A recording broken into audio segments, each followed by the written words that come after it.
people might not know this, but it was kind of kept, you know, on the be quiet type tip, you know what I mean? Like a lot of people didn't know about it. I didn't know about it in the back, you know what I mean? I know for a fact a lot of people didn't.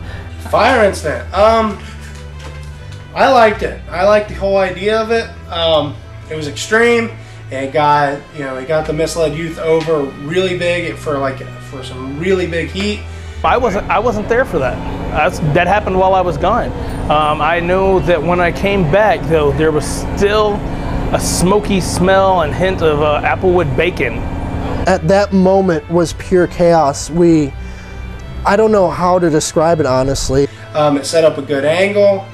And some people, you know, thought it was stupid that we used fire. The fire incident was so stupid. The fire table incident, the whole fire incident itself started from me getting a little antsy. When I first came to NFW, I felt I had made a significant impact into NFW. I felt I got people talking, but for a while there, I was doing pretty good in Florida, you know, in other companies as well. But I stopped working for a lot of the other companies, and NFW became my primary focus. But I felt that the NFW was lacking that one moment, that one defining moment that really put it on the map. Okay, the fire incident at first, when I first heard it, I'm like, oh, that'll be actually kind of cool. You know, EJ's gonna go through a flaming table, that's obviously gonna get out, people are gonna hear about it, that's gonna get some more interest and draw to the show. It started out as a joke, but me taking it into serious consideration because I'm an idiot. It started out as a joke, but then it somehow spawned off into this mutation of an angle, this mutation of an idea that EJ and myself got in our heads, just talking back and forth, and we decided that defining moment we were going to build the Misled Youth and create this feud where it would be the Misled Youth versus NFW. Misled Youth was a very big thing for us. They were the ultimate heel group. They could get heat like no other, and that night they got heat like no other. We built the Misled Youth as this group of angry, young, you know, the up and coming guys. We built this group. It was me, Matt Ripley, Josh Rain, and Joshua Masters. So we thought it would be cool to do like an invasion type angle where it would be the Misled Youth going up against NFW. I lost the title a couple weeks earlier to Nick Primo, and then the following week I was in an opening qualifying match for a tournament, and I just went out there with a chip on my shoulder and didn't really want to be there. Got in the ring and spouted off at the mouth.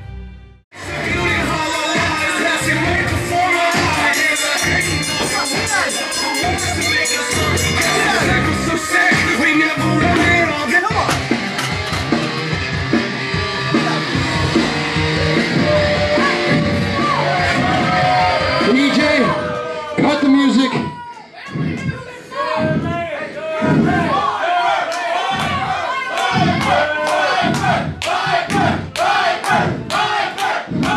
The longer you go, the longer I stay here, so shut your mouth if you want to see me leave.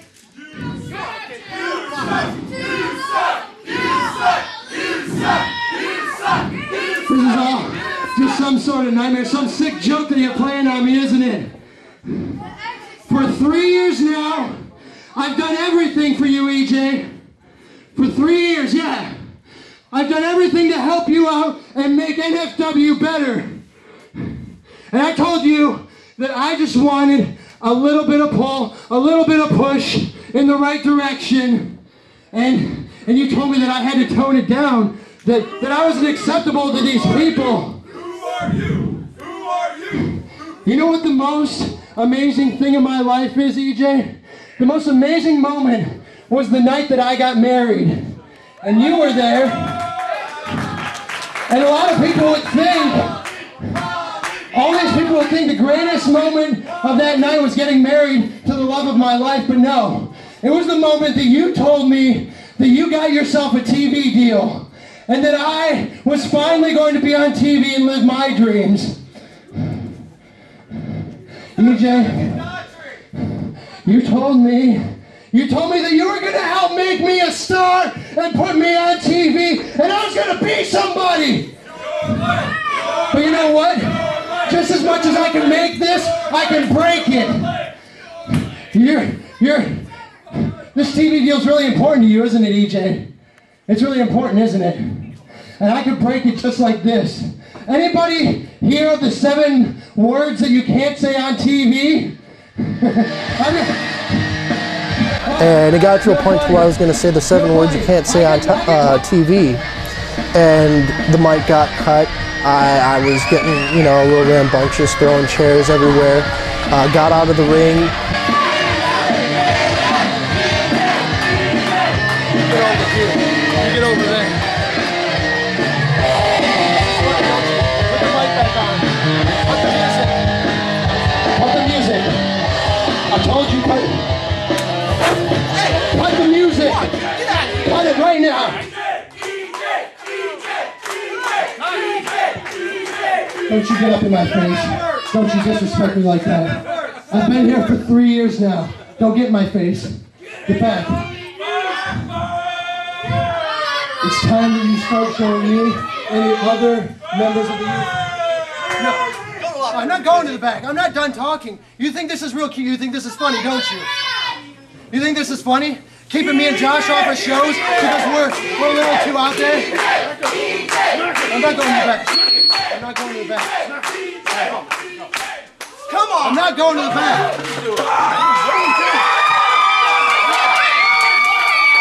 I've done everything for you! I've only had one title! No! No! You haven't done everything for me! These guys have done everything for me! I don't want you back next show. I'm not getting rid of you permanently. Okay. Get out of here, man. Stop. Last time somebody did something like this, they were gone permanently. All right? And because you have been here for a while and because I thought you were my friend, I'm going to let you stay here in general. But you are gone next show. But I obviously, you're right. I don't. Yeah, just keep kicking us out. Keep kicking us out. We'll keep coming back. Yeah. What are you gonna do, hon? We're gonna keep coming back and making it better. I don't sink to your level. All right. I don't. When somebody messes with me or the business, I take care of them in other ways. All right. Because I'm not gonna get in there and just fight you like an idiot. All right. But these 3, they do wrestle and they are competitors. So, not next show, but the one following, when you can come back alongside Ripley and Rain, then it'll be the 3 of you versus my 3 boys. People thought there was a real issue between me and EJ. EJ's my best friend. The couple weeks later, I showed up to a show that I was suspended from and interfered in a match that actually had nothing to do with our angle. I felt that the fans were still like, okay, this is all part of the show. But I pulled the taser out, and that was the first moment where fans were like, whoa, okay, this is getting a little out of hand. And Josh Rain and Matt Ripley ran out, handcuffed Hooligan, Dalton, and Viper to the ropes. I'm thinking, man, we got to get out there and get them, but we really were handcuffed. I didn't like being handcuffed to the ropes, to be honest with you. We coaxed EJ into getting into the ring. Gave him the most vicious nut shot that I could ever give to somebody. I remember I was supposed to do a run-in for that. I'm the first guy to hit the ring. I get in the ring before I even can get on my feet. Jude and Josh and Ripley are on me. Boom, boom, boom, beat me down. I'm out of the ring. Finally, the fans were like, okay, you know, we're comfortable now because Joshua Masters and Matt Stone ran out to make the save, you know, got us to back off. And that's when Josh joined the group. At this point, I'm thinking just please let this turn out okay.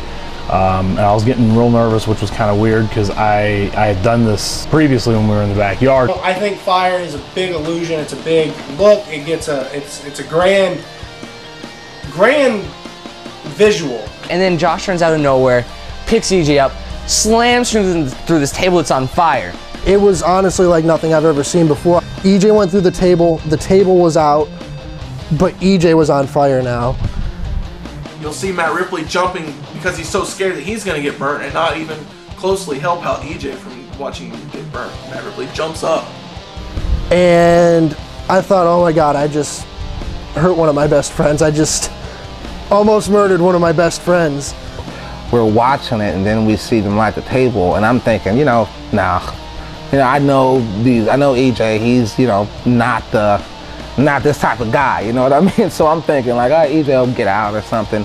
Then when I see him go through it, I'm like, you know, oh my God, like who thought of this? You know what I'm saying? Like, this was pretty stupid. Oh, EJ got burned, EJ got lit on fire. And I'm like, they didn't do that table crap.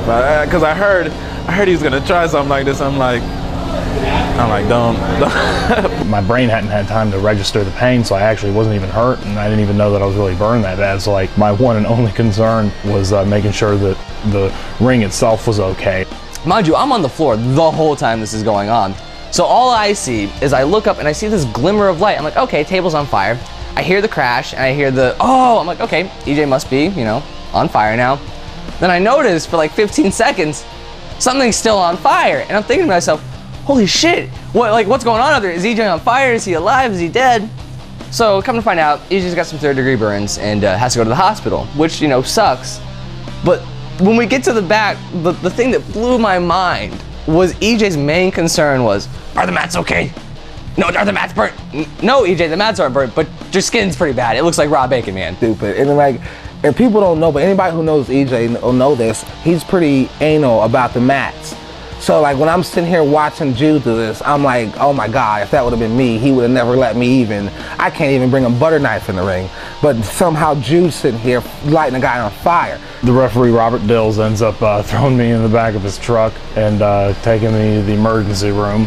Severe 2nd-degree burns. We had people threatening us, and they were outside the venue. We were literally barricaded and locked in the venue for about 2 hours after the show had ended, because fans and people alike were waiting outside for us, wanting to do God knows what. And probably one of the scariest, but one of the best nights of my career, because I knew at that moment that we did do what we set out to do. We did create magic. We did create that moment, that defining moment for NFW and for the misled youth. It was good heat getting Tool and for EJ to work a match with all 4 of us for the very first time, which was really cool. But I thought we could have done it a different way.